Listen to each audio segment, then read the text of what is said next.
Coach. Val, Hey the there. voice. What's up, girl? How's it going?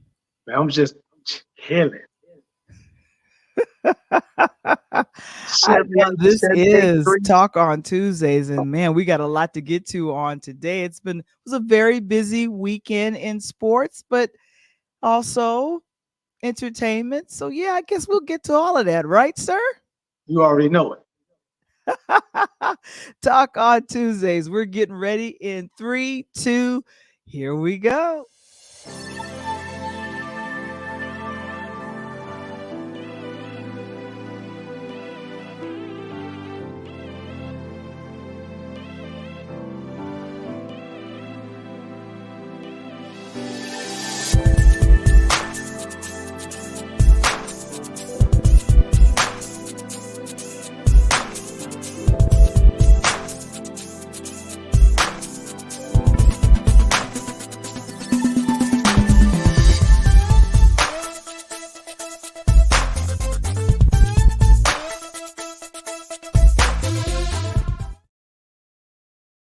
Man, oh man.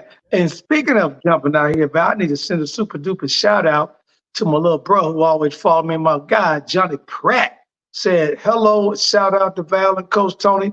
What's up, JP? Down there, East St. Louis. Yeah, Hey. that's like an extension. You know, Val, East St. Louis, like an extension to the West Side. Pretty much so, Yeah. which is always good, Oh my gosh. Welcome. And give us a shout in the chat since you are here. I mean, let us know that you're here. We got some folks.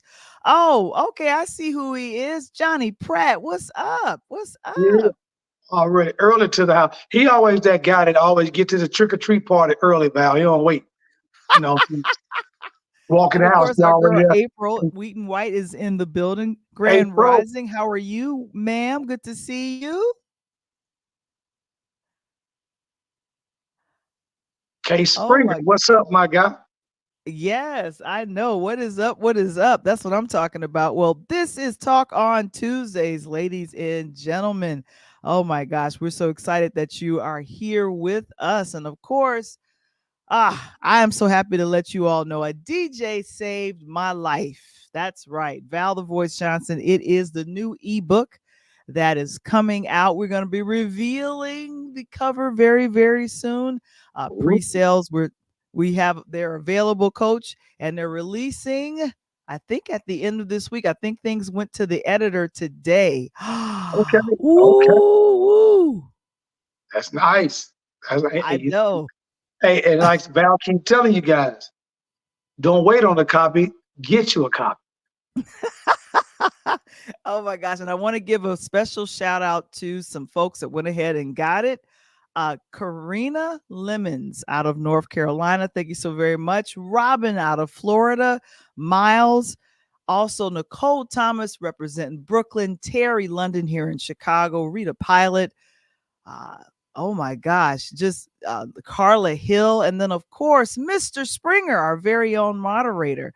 Thank you so very much for doing that. Satish Savoy and also Terrence P. Elmore. Thank you so very much. But a DJ Saved My Life will go ahead. You guys can scan the QR code that you see, or you can get it in the chat. And of course, we have our own Patreon. Go ahead and join our community today. And that's patreon.com/interludes. And of course, our affiliate sponsor for the Pull Up Podcast, as well as Interludes Extra, is KeySpot. KeySpot, that's right. If you're a small business and you want to get the word out about your business, go ahead and sign up with KeySpot in partnership here with Pure Lighthouse Media. Oh my gosh, I think we've done all of that. So, Coach, there's a lot happening. I want to just jump right in. Yes, to it. I know, and I know you set up on them Emmys this weekend. I know you did. I know. And I want to make sure I mention it is Women's History Month. March is Women's History Month. But so definitely Emmys is television. That was a couple of months. I think it was a couple of months ago, but I mean, I don't know why I meant the Oscars. I don't know why I said the Emmys. Yes. Right. We'll get to that. We'll get to that in a second. Do you watch The Breakfast Club? Oh, for sure. I watched them. Yeah. They're one of my favorite shows. They are based out of New York at 105.1 FM. And they also have a deal with iHeartRadio as well as BET. They stream on there as well. So they had a gospel artist, Tye Tribbett. Are you familiar with him? Not too much. Let me know. What's that? Oh, okay. Tye Tribbett. This is Pastor Mike. We'll get to him in a second. I know But Pastor Mike. Yeah. Oh my gosh. Well, Tye was on. He for the first time had won 2 Grammys, I think 3 Grammys this past Grammy season. And what happened is they had him on the show. We did like a 45 to 50-minute interview with Jess Hilarious. She just got hired on by the Breakfast Club, and then Charlamagne. Yep. Yeah, Charlamagne, and of course DJ Envy. So they're talking with him, and come to find out, a lot of good things about him. And a pastor, he's been singing for a long time. Was nominated for 13 Grammys, and this was his first time winning. He's been in the business for well over 25 years, and he just his Grammy. So I guess they had him on to talk about all that success and everything.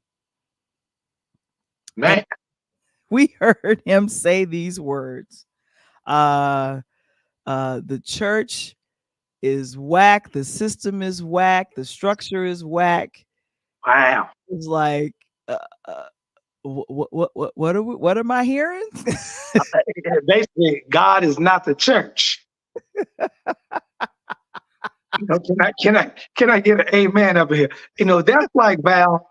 He must be from the old school where they had that building fund. But do you notice there was never a building ever built?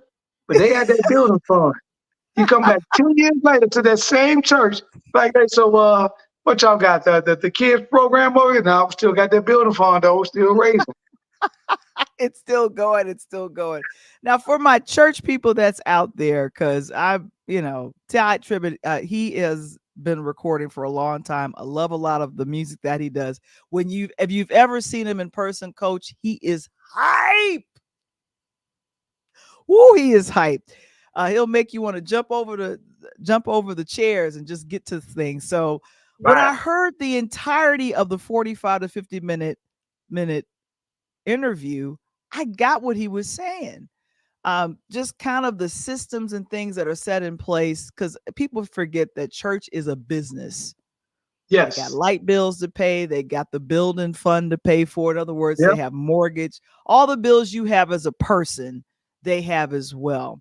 The only thing that you get free is when the motherboard bring that food up there and everybody get a chance to eat at 1:00, 1:30. Exactly. So they have all the same bills that we have running our own households.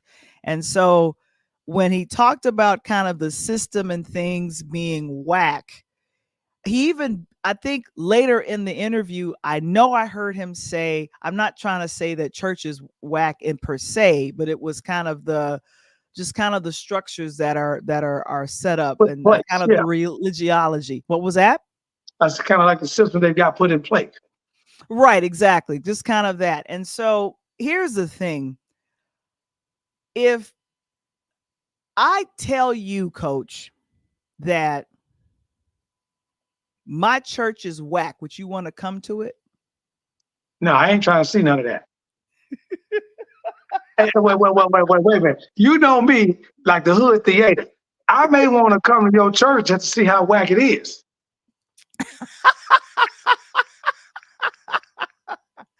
So that may be that weekend I need a laugh. I'm gonna go hang out with that for a minute. So because you have folks that probably have never entered into a church. Correct. And the Breakfast Club is kind of that, I want to call it a secular and those that watch the church on TV think they after church. Exactly, right. So yes. So the thing of it is that the Breakfast Club is for everybody. Anyone can come on. Anyone that they approve can come on. And so him kind of representing the church saying it's whack, I knew, I was like, I've got to hear the whole thing because they're probably going to misinterpret what he's saying. But here's Correct. the thing. If you want to attract people to the church, and even throughout the interview, he talked about some things that had him go against it. He was a preacher's kid. I didn't know that, Uh, Coach. He was a so, preacher's so, so, kid. so he's a preacher kid. How old is Tye? He's in his late 40s. I think he said he's So, so 48. he's in Mhm. his late 40s, a preacher's kid. So he came up through that real church way before Mhm. Joe Osteen and way before Cleflo was trying to get on and get him an airplane, right? And right as TD Mhm. Jakes may have been breaking into whatever. So he came through that old school church that was doing so as old. So he's seen the old school style, right? The mother's board, the deacon board, the preacher, the Mhm. baptism, the church, the choir, the whole 9 yards. You know, he's seen all that. So now, post pandemic, he's seeing quasi, the new church. And that's his perspective on the new church. Well, here's the thing. If you're going to discuss something that is whack about church, you talk to the church people about it.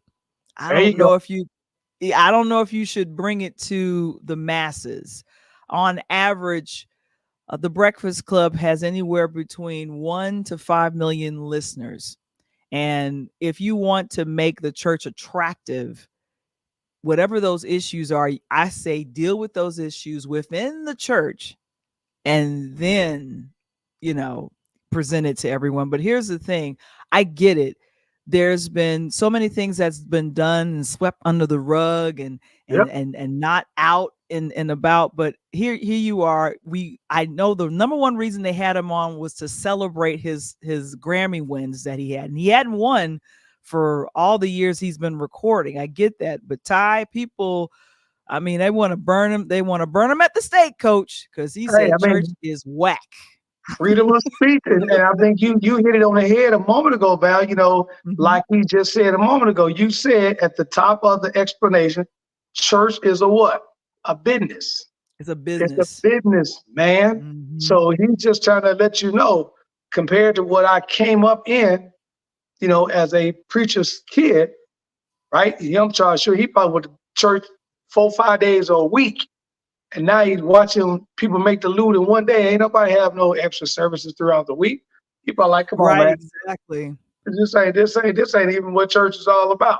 Cause I remember I used to hate Exactly. church back in the day. Get up at 7 in the morning, we in early service, we in the regular service, we get some food at 1:30, come back for the afternoons. I told the preacher, your voice gotta be hurting, man. But here's the thing. It's and some of the things that he talked about, and I agree with, is that it's all about the relationship that you have with God. Right. Uh, church and here's the thing. I've been taught that the community of church is good. It's biblical to have that community. And if there's an issue within the community, you deal with it within the community. I'll deal with it like in playing basketball. If I play for, what's the team you have on your jersey, Hey, Coach? I like that because I see my man, Coach Justin, talking about I'm dressed like I'm in a Bud Rim. I'm like Flip on a Bud Rim, come up out of retirement and still give you 25. And we working on, it's tournament time, Val. So these are beloved Alana now, baby. Come on now. Okay, so let's say you are the coach of the Illinois. Fighting Alumni. Right. Yep. Now, if you were being interviewed as a coach All right. about the Fighting Illini, and you say, you know what, the system here at the Fighting Illini is whack. Do you think any parent want to send their kids to the whack system in Illinois? No, I think I'll be in AD's office probably an hour after I make that statement, and I'll probably be looking for a new school. This is whack. See what I'm saying? And I know ain't no parent sending no kids up in no whack school because they not trying to go whack, they trying to go exact. You know what I'm saying? So I like I said, I completely understand why he said it, but I Let think me the ask you a question, Breakfast Val. Club Let was me ask not you. the place for it. The Breakfast Club was not the place for it. What you got, Coach? So let me ask you a question. So let's go back to his comment, right? Okay. So he talks about the church being whack. He talks about why he thought the church was whack and all that. Did you think that his saying the church is whack and his explanation of why he says whack, did you think that they were on par with one another, or they were like far from one another?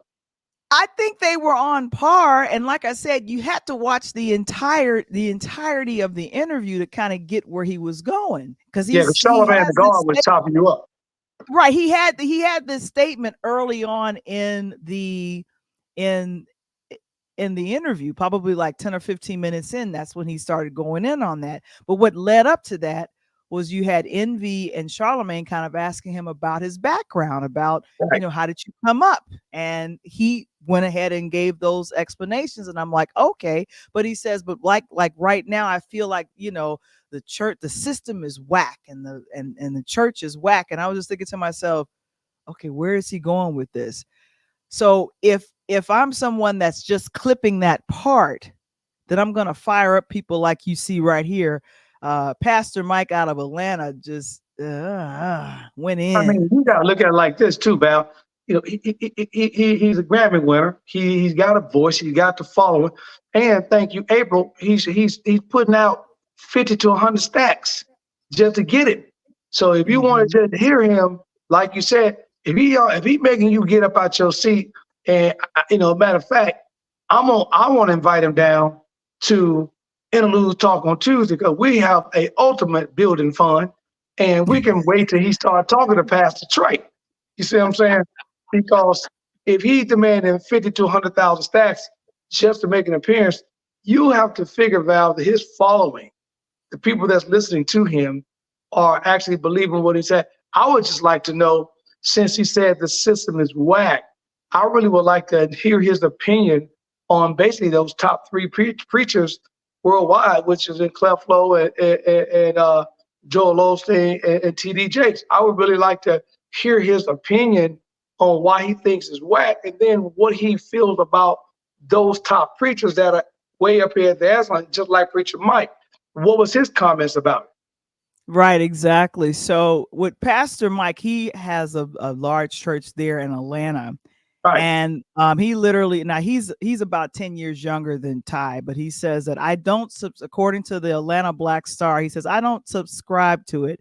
And he says he calls Tye Tribbett irresponsible for calling the institution of church whack. And so he says that the comments were irresponsible, and he will not. He says that that Tye would not be the Grammy nominated or the Grammy award winning singer without the church support. Correct. And so I get that. It's because as I told you, if you're the coach of the Fighting Illini here in Illinois, if you get interviewed as a coach and say that the system of the school is whack, are kids going to send their children to your school after you've said that about the coach, about the basketball program? No, not at all. What most people are going to know, they're going to want to know what you just said. They want to know an explanation why you're calling the institution whack. Now, if it's an explanation of you calling the institution whack, because let's say, for example, it was way back when maybe we couldn't get a lot of African American on the team because that was just the playing time, then maybe they could understand that. And then you have that one African American parent that says, you know something, eventually this has got to break. So we want to be that one. But you're looking at today's time. So when you're calling something whack or out of pocket or not up to par, then you must have a heck of a good reason to say that, because, as Pastor Mike said, if you're calling the church whack, what are you calling his people? And if you're calling the church and his people whack, then how do you think you became the artist that you became? Because if I take away those church people, you are whacked as well, because that means you have nothing. So that's an interesting spin on that. And so, and Queen April says it best. She says, yes, address issues of the church with the church. That's an appropriate conversation to have with your church or the folks within your thing.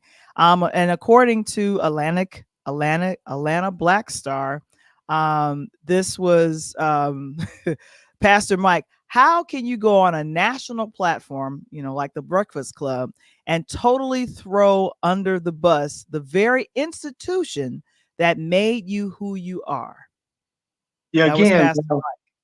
that I really don't listen to his word on that, but I've got to agree with Pastor Mike. The only reason why. Now, what April just said, I understand that, but if you're looking at it on the right hand, why deal with the issue of the church with the church unless because sometimes we don't always have the church quasi the leader at the head of the church always doing the correct thing, right? So sometimes you have to address it, not that you have to address it with a Breakfast Club type situation, because Charlemagne sometimes don't play fair. You and I both know that. So, but if you're looking at what Pastor Mike said, if you're going to call the church whack, so let's go ahead and call out the issue. But if you're going to do that, what about bringing the church you're talking about? Like April said, bring the church pastor you're talking about. Let's sit down at a round table, and then you put your differences on the table, and then you say, here's the problem I have with your church, because the same problems and same issues you may have with this black church, Joel Osteen don't have that problem with the white church or the mixed congregation he has. Yeah, and we're going to see that totally differently. Right. And so it's to me, because I really like him as an artist. And I've seen him perform live. If you've never seen him perform live, it's a treat. But I was thinking, I'm like, if you want to make the church attractive, especially on a national platform like the Breakfast Club, going in, I totally understand why he started off in the rant of the system is whack, church is whack. That was just unfortunately not the right platform to go in on what he's seen irresponsible about the church. You could talk about church hurt. There's nothing wrong with that. There's nothing wrong with you expressing, you saw some hypocritical things happen. Because a lot of things, one thing I'll say for my own self, I got upset about something that happened at my church, and I blasted it on social media. And the people, they pulled my collar and was like, why didn't you talk to us first? Correct. But Val, you don't think that's the situation? We are now at a situation, because there's two questions I got for you. One, I understand he made the comment about the system and structure is whack, but I want you to explain real quick, because maybe we didn't get it or we passed it by. I want you to explain the piece where he says up top on learning that God is not the church. I really want to understand his explanation there. And then the second piece is what you just said. Social media, I don't care if it's from the church to your normal life. I see that all these hip hop stars, not hip hop, but these Atlanta housewives, the housewives of New Jersey, all these shows. If it's not for the internet or social media, these shows would not be popular, nor would they make a hit, because we watch this stuff and we sit and say at our house, they crazy. Ain't nowhere in the world I put my people out there like that, woo, woo, woo, this and that. And the next week we turn it right back on. So the thing is, if he's saying the church is whack and God is not the church, then my question to him is that, Tye, are you going back up in the church next Sunday? Because if it's all that whack, how would he be? Because that goes back to what you just asked me. If you, not only are you trying to be recruited to my university that I call whack, but if you are a current player, Val, and you're playing for me on my team, and I say the structure and the team of this is whack, are you coming back next year to play for me, or are you looking for a new school to transfer to? Right. Yeah, and that's the thing. That's the reason why I was thinking that's kind of the best thing. God is not the church. That's one statement that he made, and the church. And what was his explanation of that? Yeah, he went into that a little bit, but for myself, I know that we as the congregation, we're the people that make up the church. Right. But ultimately, God is honored, and it's biblical. I wish I could come up with the scriptures that support and back that, but it's a matter of, we want to make coming to, number one, not necessarily to the church, but we want to make a coming to becoming a Christian and Jesus attractive. There's nothing attractive about Jesus if you're saying that the people that's on the team, like coaching, like the team is whack. Like us, as someone that has a deep conviction. When I say I have a deep conviction about attending church, because it is not for myself, it is for others, that we are, there's a scripture in Hebrews that say that, let us not give up meeting together. Let's gather together, because we're trying to encourage each other to get to heaven. That's the goal. And so I want to look to you in the same way of coaching a basketball team like you do, Coach Tony. You want to make sure that the players come and that they are able to, have that camaraderie, so that they can not only win, not only play the game, but win games.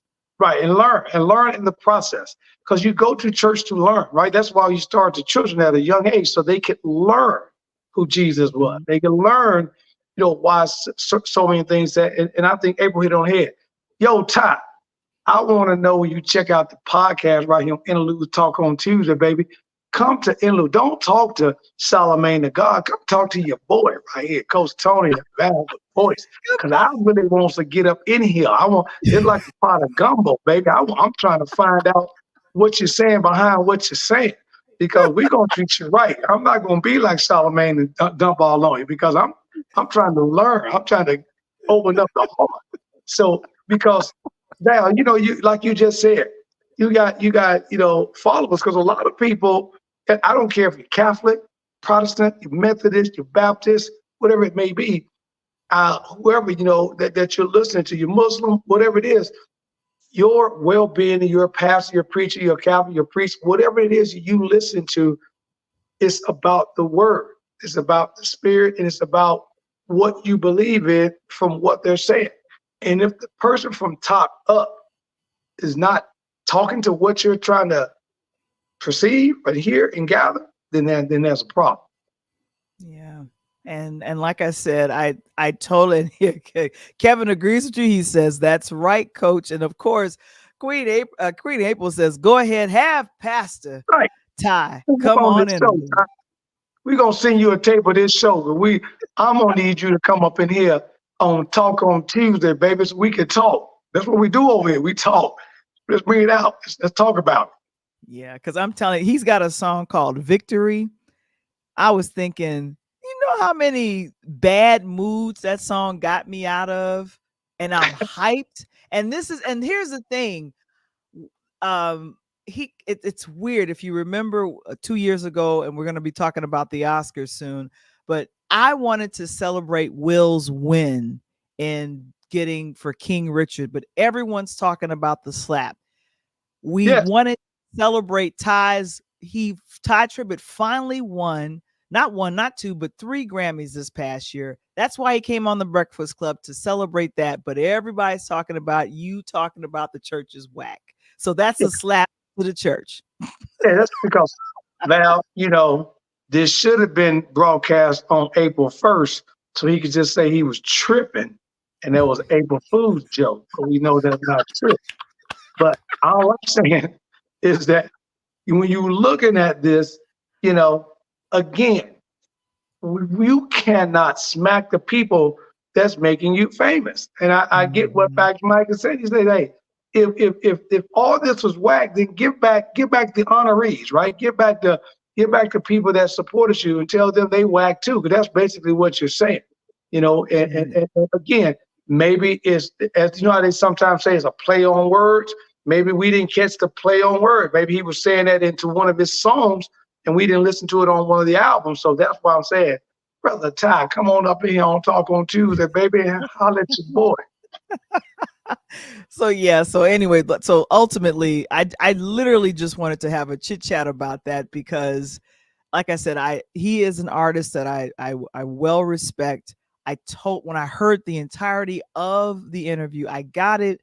However, the Breakfast Club, if you have an issue with church on a secular show like the Breakfast Club, that's not the place to have that conversation. You And the have that last question on that, conversation. what did Charlemagne the God say? Because I know he had to say something. I don't. He said so. He said a couple of things that were a little goofy, and that's the reason why I'm not going to get into it. Because think I about get it. his name. So I'm not getting into that. That's why I focused in on Tye Tribbett and not everybody else. The only thing is, I will say this: Just Hilarious has been a good addition to the Breakfast Club. Oh So yeah, major very kudos good. for you Yeah, guys bringing her on. yeah, she's been phenomenal. Replacing my girl, even though my girl got her own show and is doing very well. But it's good Angela to get. Yee. Yeah, Yeah. yeah, that's my Yeezy in the morning. So she's been doing very well. I listen to her almost every day. All right, let's get to these Oscars. We're gonna go through this a little bit quickly here. Did you get a chance to see any of it? A little bit, at least I'm really happy, Val, because there's an Oscar, but I got my own award too. It's called the Tony. I think I'm a little bit bigger than the Oscar on right there, Tony Awards. That'll be coming up next. I know. Jimmy Kimmel, I think he's been hosting now. Oh, this is probably going on the third or fourth. No, he came back. He took a break, but now he's back. So it's good to see him. He has his own late night talk show. He kept going after people in that monologue. So that was always interesting and fun. I always like to see who he's going to go after. And speaking of the person going after, I think the 45th or the 46th said some crazy crap about it as a point about him, they could have got a better host. He was a little fat and could have got your boy, George Stephanopoulos up. I'm like, come on now, who? And then talking about he should have never even been the host of the show. And I love Kimmel. Kimmel came back and said, hold on. Ain't it a little bit past your jail time right now? Boy. Wow. When he said that, I fell out. See, you be sleeping in a 10 by 10 right now. I'm telling you, all of the late night talk shows go after Trump, but I feel like Jimmy Kimmel and Seth. Seth. What's Seth? What's his last name? I always forget his last name, but they go after him they go for the jugular. I think he's always said something about those two. He was on Stephen Colbert back till Stephen Colbert buried him, because Stephen Colbert don't play that. He come right at you. Stephen Colbert goes after him too, but Seth Meyers and Jimmy Kimmel. Yeah, they go after him like it's nobody's business. Kevin said, yes, that was a hilarious comeback line toward Trump by Jimmy Kimmel. He had the whole crowd. Yeah, I think I saw a couple people spit out their drink. That was so because he hit him off the curb. You know what I'm saying? Because here's the thing: hosting the show it can be tough because you have everyone there. They're there for their award or they're there to be honored, however that goes. And you have to keep things moving or at least keep people entertained by cracking jokes. Now, I think one of the jokes went a little weird. They had like the 50-year streaker or something. So they had John Cena come out with an envelope and he was, I guess, naked behind the envelope. And I'm like, okay, that's he looked uncomfortable. They found out he wasn't naked. He actually had, that was whoever designed that was a pretty good designer. It was a skin tight, body colored nude bodysuit. So it looked like he was naked, but it was actually covered all the way down. So he was kind of covered, but he was ass out. Yeah, and here's the thing. When they went away to present the award and they came back, I think it was for costume design. He had on like a toga or something. So yeah. I was like, you should have just had that on. But I was like, now I could tell he was built. I'm like, oh, okay, he's been working out. But I'm like, we don't have to honor that when they had a streaker 50 years ago. We don't care. Was anybody around 50 years ago to remember the streaker? No, no. Toga, Bill Murray, toga. And April's letting us know that Jimmy Kimmel's wife is one of the executive producers of the Oscars. I didn't know that. Exactly. Mm-hmm. And that's what was going to that's why I thought he was going to go on that joke. I thought after he had said, isn't it past your jail time? And by the way, where's your wife at? 'Cause don't seem to be like she with you at any of your events. Talking about some, she was getting some rest. Said she done rested at all 7 of them. Oh my gosh. One of the big winners of the evening who ended up winning Best Picture is Oppenheimer. And And that Wendell's was, guy, Val. how was that? That was Wendell, our guest that was on from New York. I've been talking to him, his main guy. Congratulations. And Wendell, you listen tonight because I know I sent you the show. Congratulations to him and his crew. He had one of his guys that's a film guy that's a member of the Oppenheimer crew. So that's big kudos to Wendell and the guys up there in NYC. Yeah, yeah. And so Christopher Nolan, the producing team for Oppenheimer, they have been working on films with Christopher Nolan over the last decade or so. And so that's one of the lead producers for Oppenheimer. It won 7 Oscars on Sunday. And Crazy. like I said, I saw it. It was 3 hours. I watched it in 2 parts while I was here. It's very interesting. It's a very interesting topic. I feel like it wasn't Christopher Nolan's best, but the music is moody. They talk about the making of an atomic bomb.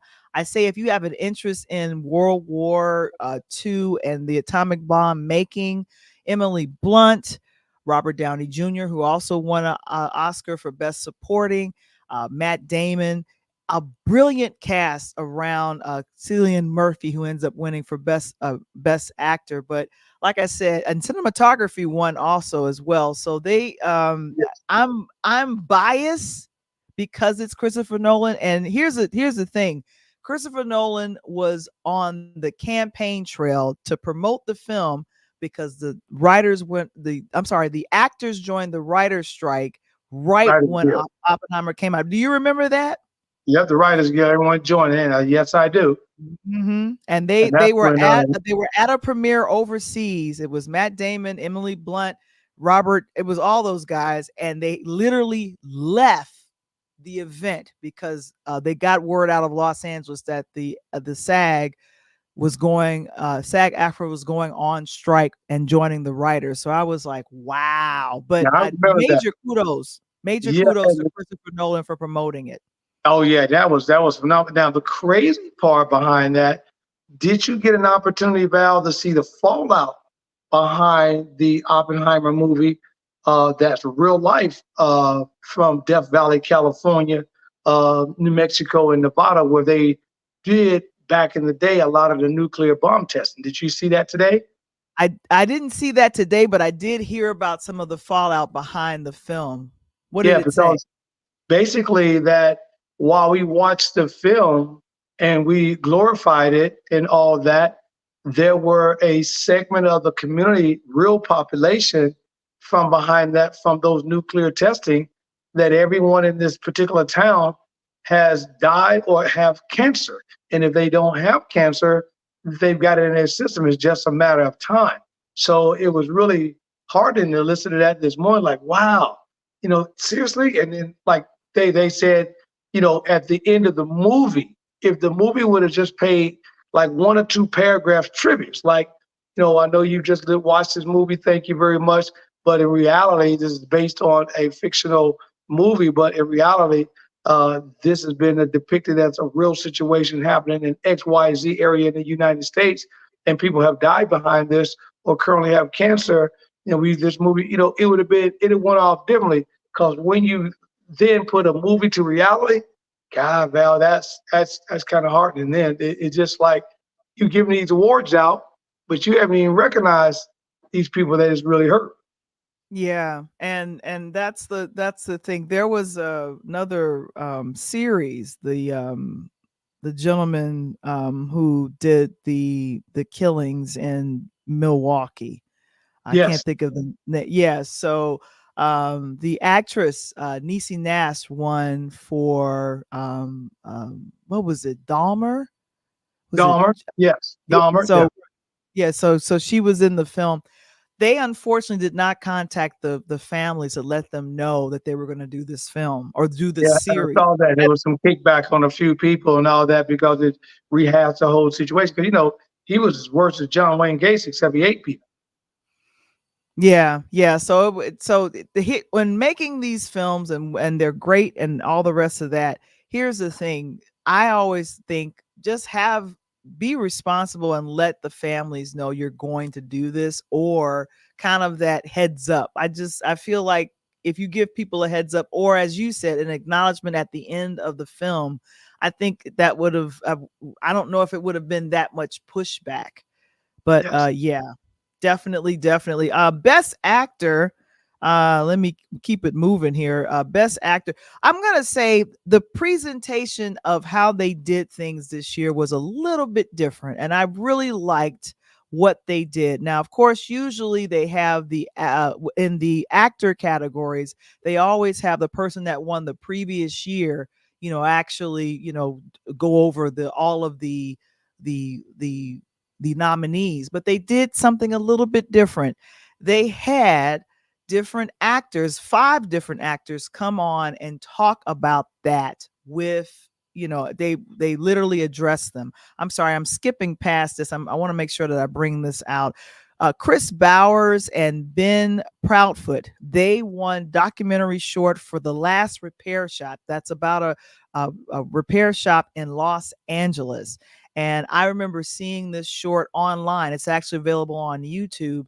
And Chris Bowers, I don't know if you know who he is. He's done a lot of scoring for a lot of our Black films as well as other films in the industry. So it was about promoting and, getting the knowledge out about, music instruments for schools, which is wonderful. So if you haven't seen this documentary short, congratulations to both Chris Bowers, and he had one of the students there accepting with Ben as well as Chris. So yeah, I wanted to shout that out.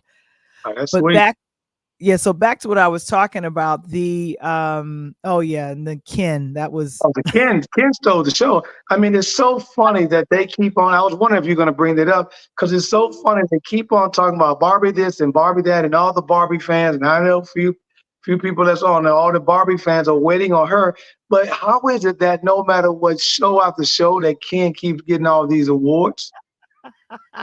and so Ryan Gosling was the actor that was nominated for the Barbie movie, and of course, but everyone was wondering how come. And here she is, the director of Barbie was not nominated for direction of Barbie, as well as some other things.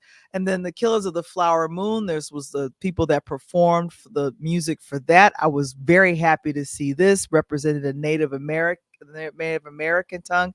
And of course, in the best actress category, I was rooting for Lily Gladstone for um, um, Killers of the Flower Moon, but it ended up going to Emma Stone. But what I liked, and this is what I'll get back to, with the actor categories, they had 5 actors come out and present to or talk to each actor that was nominated.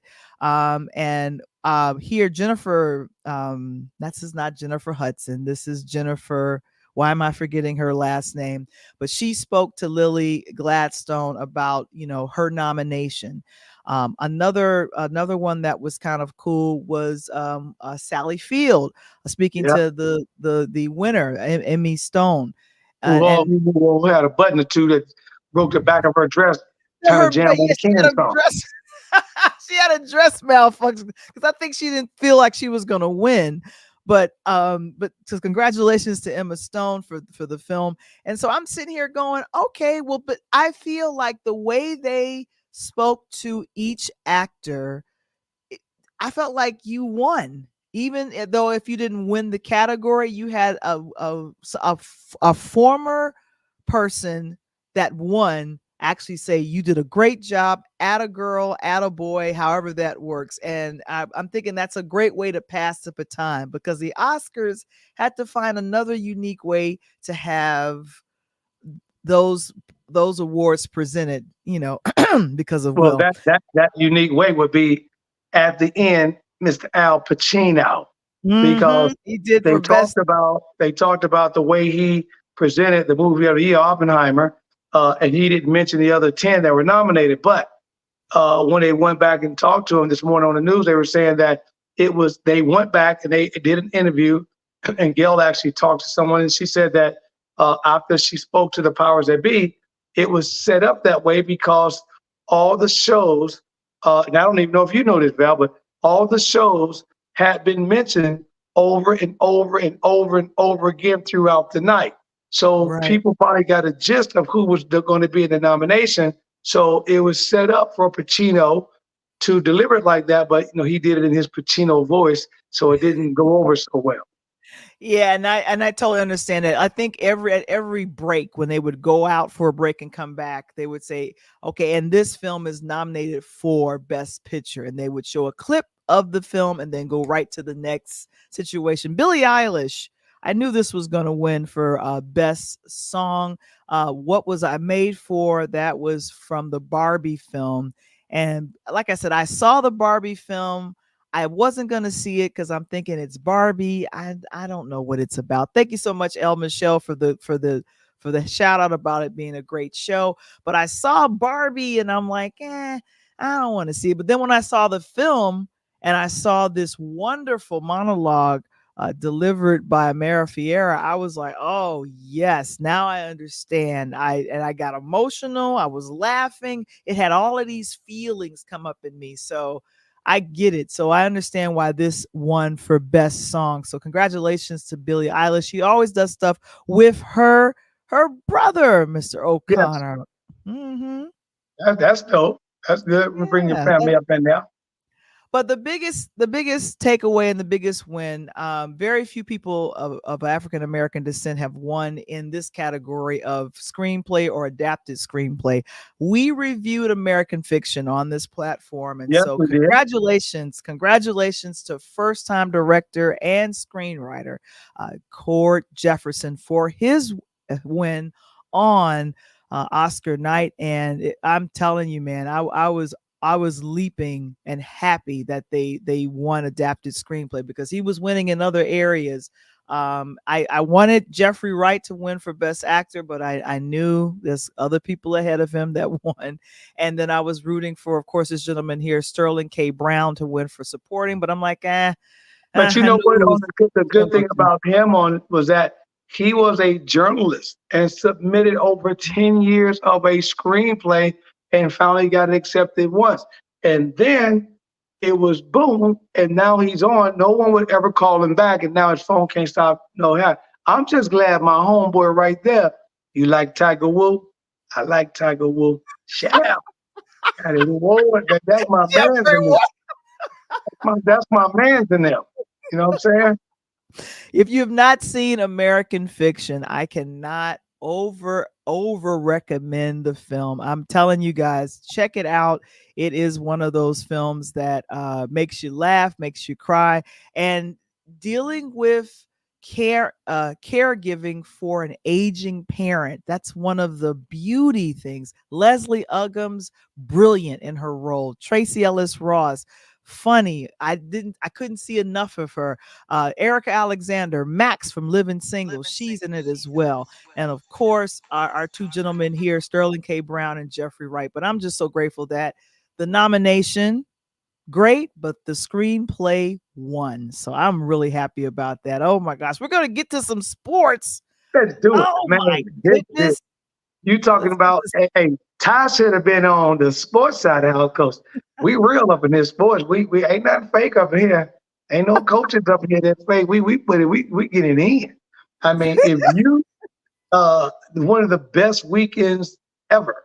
Again, I keep telling people, if you're not tuning in, we know this is the month of women, right? But if you're not tuning in to women's basketball, you cannot call yourself a sports junkie or loving sports, because the women's basketball game and what they're doing, they are allowing them to put this game on the map. Me and Coach Allen, Justin, who just made the comment about the above the rim, we were laughing and joking,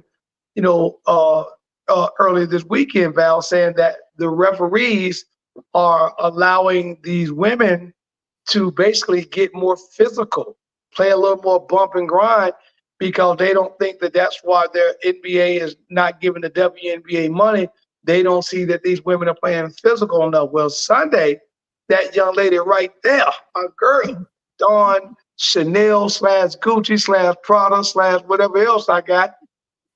Staley has got the hottest team in the country at 30-0. And they went up against, excuse me, none other than Angel Reese and them LSU Tigers with Kimmy Mulkey. And right there, Mrs. I don't know what she gonna wear to a game, because it's just one day I may have a checkerboard on, and next day I may wear a poker table. And if I'm feeling good, I may have a roulette table on my back with some dice on the front. That's just Kim Mulkey, you know what I'm saying? But right there, stop it. As they say on my boy Marlon, stop the presses. Stop the presses right here. You had a situation, Val, and I don't know if you had an opportunity. Did you watch the game Sunday? I saw the highlights of the game, and I saw where there was a hair pull and some other things that happened early. It wasn't even a hair pull. Let's stop it. Don't even move that field. We're gonna get to this point right here. So what happened was, these two teams are the best two teams in the SEC and probably will end up being in the Final Four again. But there's some situation going on you must know about, in case you got some from some promotional purposes only. Later, I'm gonna tell you about that. But you have got Flojo. Now you know Flojo, the little guard that plays at LSU with Angel Reese. Remember they were buddied up last year, and you and I also covered on our show the situation with Flo and Reese's mama when they butted head. Remember we were talking about why they got out like that. They teammates. So they back to loving one another because the season must continue. So my girl Fuwali, who plays at South Carolina, a real soft freshman guard. Oh, she the business. And we will see her in the WNBA uniform in the future. But what led up to this situation was about 3.5 minutes ago in the game, Fuwali had the ball on the South Carolina side of the house, and Flojo, bam, picked her and went down and scored a basket and turned around and looked in her face. Val like, wow, gave her the flex mode, bam, gave her the flex. And she looking like you are. She was like, what? Okay. So with about 2 minutes and some change left to go in the game, now Flojo got the ball, tried to cross Fuwali over. She picked her. But instead of Flojo allowing Fuwali to go down and score the basket or maybe get a foul, she grabbed her at half court and turned her around and did a 360. Fuwali at that point, get up off me. So when she said, get up off me, and she was walking off the court, and Dawn Staley gave her a high foul for stealing the ball, then one of the South Carolina players walked by Flojo and was flexing like, yeah, let's get it. And Flojo shoved her.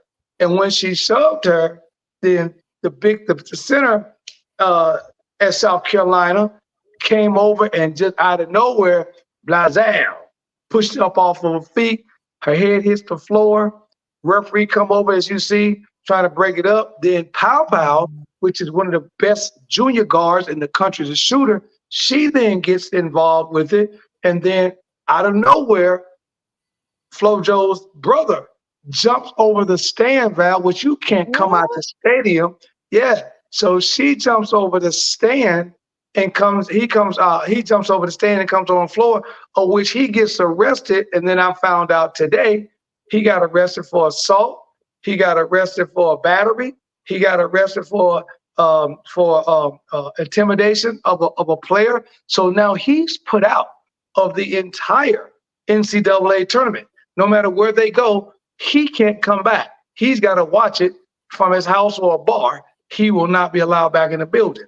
So now it took 25 minutes, Val. They stopped the game for 25 minutes after this incident, and both teams cleared, since both teams' benches cleared the floor. So let's explain that in coach's mode. If you and I tussle over basketball, and then that leads to you and I getting into a physical altercation on the floor, and your teammates run off the bench and my teammates run off the bench, the moment that they step onto the floor, they don't even have to make it to you and I. They can just step on the floor. They're considered what they call in the play. They are then at that point, Val, ejected. So Oh, wow. they Mm. ejected the entire bench of LSU. They ejected the entire bench for South Carolina, and Oh, they had to no. finish the game with only 5 girls on both sides. Now, the reason why they didn't eject um, Flojo and Angel Reese is because they were already on the floor in the field of play, and neither one of them swung a fist or swung or hit anybody. They were, the victims of the situation. So now, here's the fallout. The fallout is Dawn is going to be without her best center the first game of the tournament. And it is left to be determined. They haven't determined yet whether they're going to suspend the remaining part of the bench, except for the one player that LSU had who did go to the bench. So you may have a situation, Val, until this gets sorted out this week, that LSU and South Carolina might be hosting that first game of the NCAA tournament with only 5 or 6 players. So Oh, if I'm a no. 15 or Mm-mm. 16 seed, because they're going to be a number 1 and number 2 seed, right? So Okay.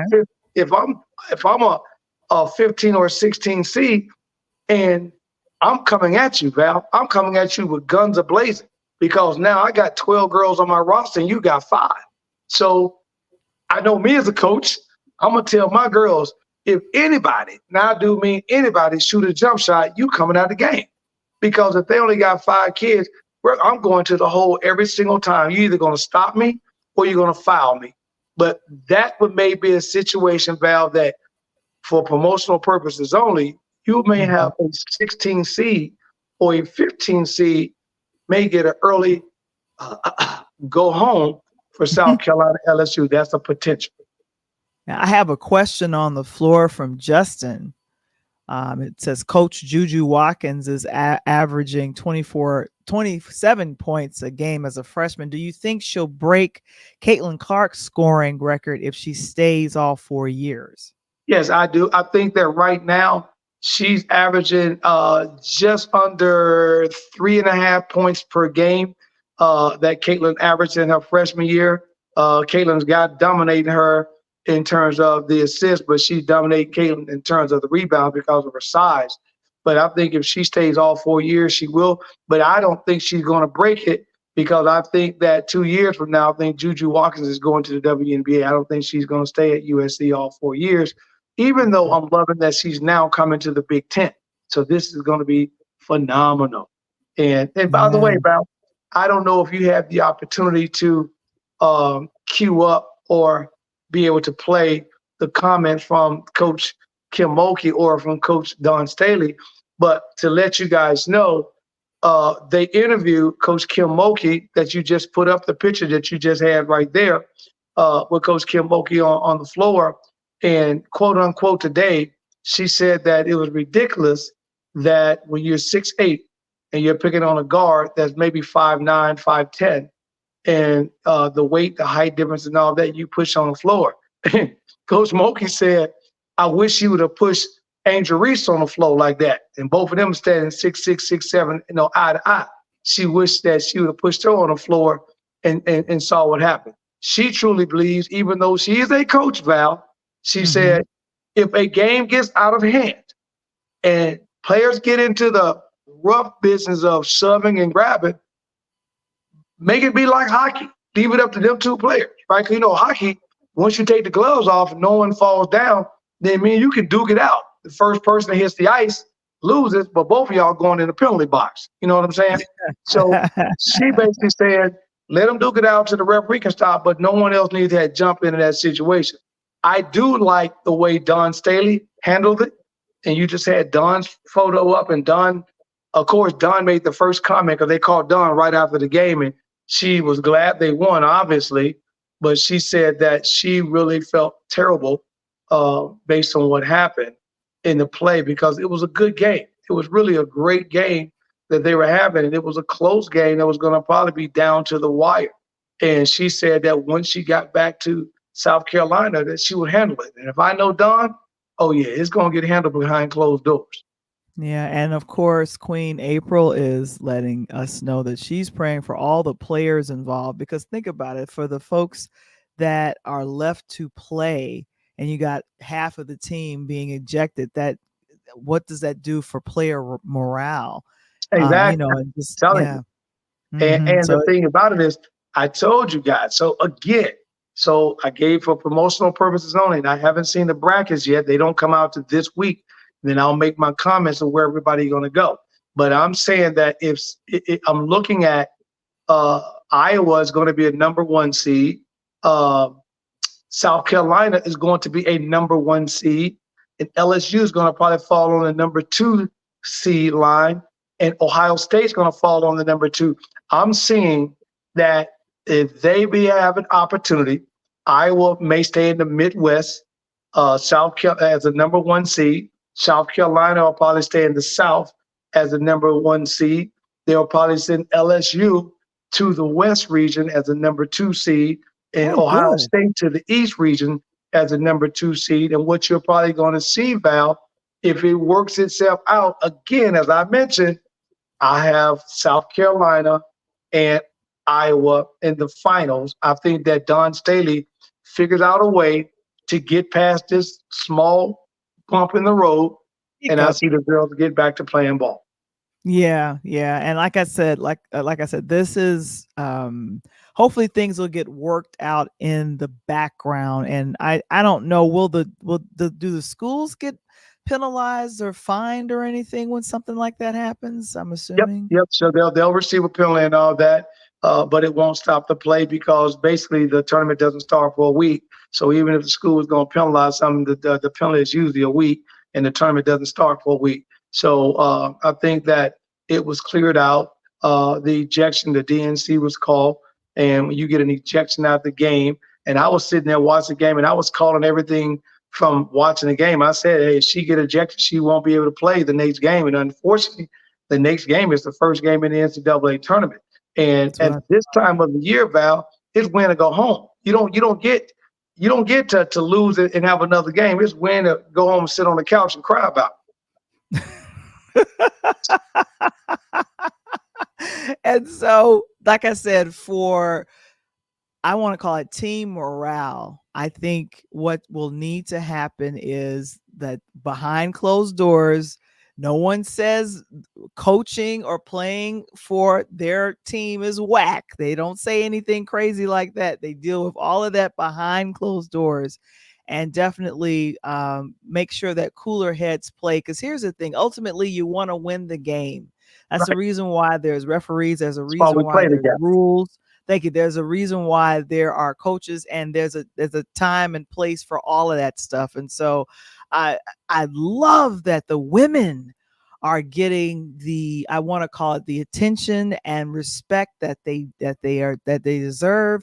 But definitely, nothing should turn into back in the day, the dynasty where you're fighting like they did back at the late night shows, Dynasty and Dallas. And that's why we got to get Tye on the show, like April said, because over here, women basketball ain't whack, Tye. It ain't whack. Maybe they playing. You know what I'm saying? They may have to throw a hand or two, but it ain't whack. And I want to mention before we get out of here too, Val, is for those of you that don't know, speaking of for promotional purposes only, your boy Mike Tyson about to fight again. Yeah. We're going to be talking about that one. We're going to be talking about that one. Don't even worry about it. I feel like that shouldn't happen, but thank you, Kevin, Mr. Springer, for putting it up there. The prediction for out of this house, for Coach Tony, and Iowa's going to be the number 1 seed. Carolina, number 1. They'll meet in the final. I think you have 2 number 1 seeds meeting in the final. The difference between the boys and the girls, Val, is that the last 4 years on the girls' side of the house, the Final Four has been 3 or 4 number 1 or number 2 seeds have made it to the final. There has only been a couple of times that maybe a number 3 or number 4, but they've carried like 2 number 1 seeds or 3 number 1 seeds or 1 number 1 and 3 number 2s, but it's been the number 1 and number 2 seeds on the girls to make it. On the boys' side of the house, I'm telling you right now, we'll cover the boys next week. And for those that want to know more information, then you need to jump on Monday nights with me with your boy, Coach Tony, on the Pull Up Podcast show, so I can talk a little bit more about the March Madness. Because I already know some of you guys already getting your doctor's notes and your excuses and your leg gonna hurt, your ankle. If you ain't going to work on that Thursday when the tournament starts next week, I already know. So you might as well listen to your boy, Coach Tony, on the Pull Up Podcast show. So you get your promotional purpose dollars together. Oh my gosh. Our show on tonight as we wrap up Key Spot.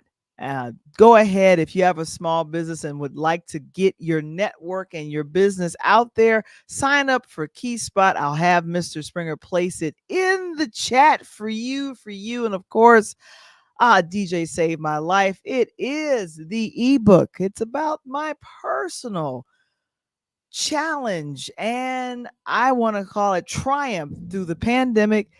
I became my own DJ and it saved my life. The music and DJing and doing podcasting. If you guys want to read the story, if you guys want to know the ABCs of starting your own podcast, please go ahead, reserve your ebook copy today. It just went to the editors, Coach. It just went to the editors. So I'm hyped. I think that date is actually going to happen. The date is going to be released on the 15th.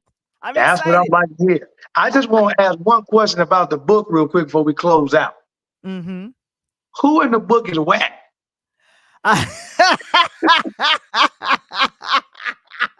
We not answering that question. Y'all see that big, if you can't get I want to call it, do the scan. I love the QR code. I love that the QR code is up there. Scan the QR code, read about it. There's a beautiful description by my writing mentor, Miss Monique Lisa Johnson. She does the whole situation. And I'm telling you, man, this book, blood, sweat, and tears. I cried while I was writing it. So I'm telling you all, go ahead and pick up your copy. And of course, if you want to join our Patreon community, learn more about podcasting, and then of course some behind the scenes crazy with me, join us, patreon.com/interludes. My goodness, Coach, we'll be back on next week, right? Of course, right? No. Don't even wait to meet us next week. Beat us to next week. And I want to personally, and thank you so very much. If you'd like to become a sponsor or book time with me, Val the Voice, that's our, I call it our website there, linktr.ee/Pure Light Media. And we're going to continue to celebrate Women's History Month with a great audio podcast being released on tomorrow. Thank you so very much, Queen April, for letting us know. A great show. And thank you so much, Mr. Springer, for putting our affiliate sponsor, Key Spot, by Quality QAP. My goodness. So, Coach, we got to pack up these situations and get on out of here, right? Hey, man, we're going to pack up. Hey, I'm riding like an Uber. I'm jumping in the back seat. Well, join us on next week. And I'm telling you, we got some great interviews coming up. And of course, the Pull Up Podcast on Monday at 8 p.m. Central, 9 p.m. Eastern, 6 p.m. on the Pacific West Coast. And of course, Interludes Extra presents Talk on Tuesday, next Tuesday, as we continue to celebrate Women's History Month. I'm Val the Voice. That's Coach Tony. There you go. And we are out. Peace. Peace.